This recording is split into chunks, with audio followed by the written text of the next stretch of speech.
Welcome back, viewers. I'm sat in my garden.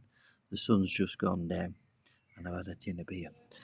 Anyway, tonight, what I want to talk to you about is I'll take these off because I don't really need them anyway. Not at my age. Tonight, what I want to talk to you about is the pyramids. How on earth did anybody build the pyramids? It's baffled professionals for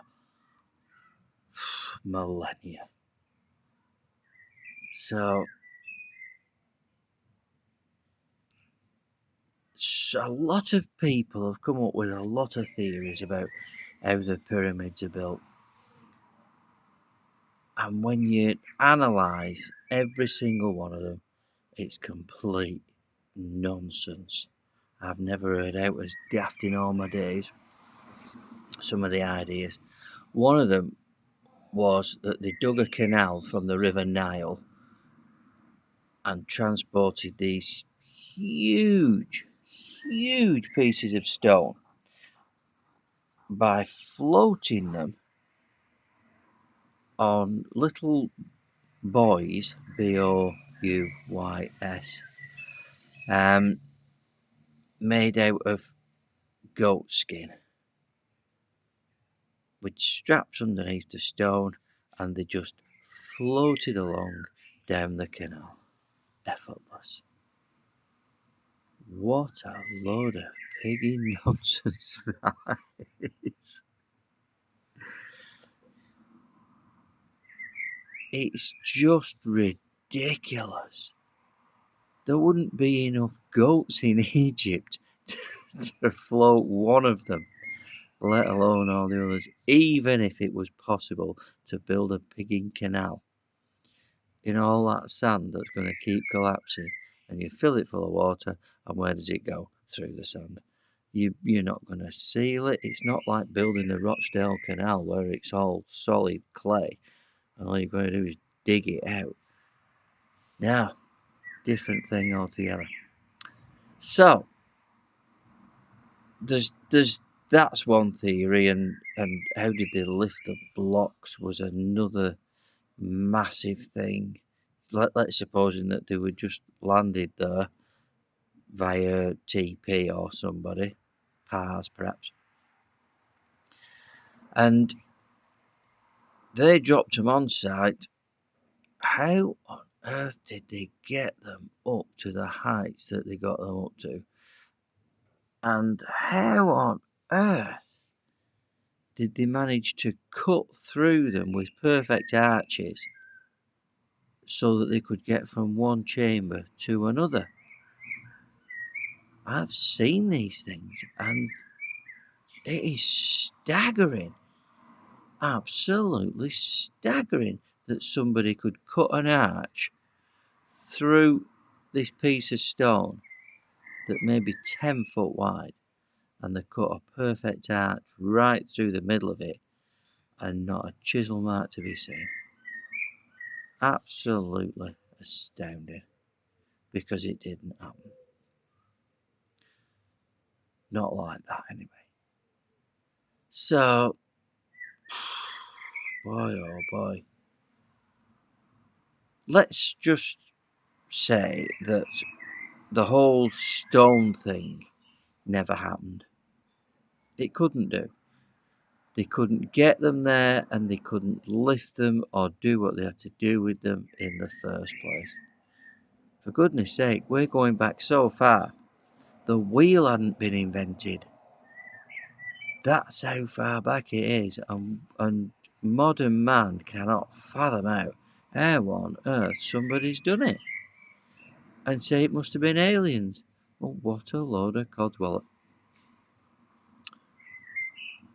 So I've sat down and I've figured it out. And it's as plain as the nose on your face. When you look round, every part of, let's say, Britain, for example, builds with what they've got. If they've no stone to put on the roof, they'll put thatch on it because they're living in a marshy area, and they have got that in abundance, and it's perfectly good for a roof.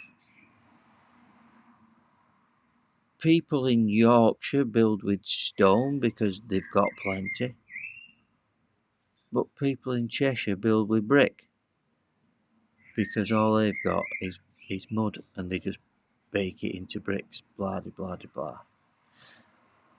So where you've got slate, you build with slate. Where you've got limestone, you build with limestone. And where you've got bamboo, you build with bamboo. That's how it is. You don't travel halfway around the world to get some building materials to build your house. That's just crazy and not possible. So back to the pyramids. What did they have? They'd build with what they had. Now there's one thing they have got: sand. Absolute abundance of sand. So there's lost technology here, and that's all it is. Just a simple case of lost technology. They had some secret lost formula for making that sand into concrete. So whether they use dung or whatever you might want to think that they use, but whatever they used, they had locally. That is an absolute certainty. They could get it out of the Nile, or they would produce it themselves, whichever way it worked. I don't know that. I'm not a scientist, only a master carpenter. Anyway, so if you do this and you go, right, this is what we're going to do, and you've dug out your footings and backfilled it with the sand and the mix, there you are. Your footings are in, all's good. And then all you need is some shutters. Bit of 9B1 or something like that. That's all you need. They wouldn't have 9B1 because they didn't have 9 or 1. Or they didn't have a proper saw to cut it with. So they'd probably just split a couple of small trees and bang some pegs into the sand, fill it full of sand, and make the mix in there. So they've set out the first piece of stone, and they've come up 9 or 10 inches deep and filled the whole thing. As soon as that's mixed, because we're in Egypt and it's pretty warm, it's already drying. So you release your shutters and move them up 8 inches. And then you start filling again. And you're throwing your sand in, you're throwing your whatever it is, the catalyst that causes it, and your water, and you were mixing and it's going off, and you're lifting up and you're mixing. And once you've got up to your 8 foot high for your first course of stone, you stop. You can then take your shutters and move on to the next piece of stone,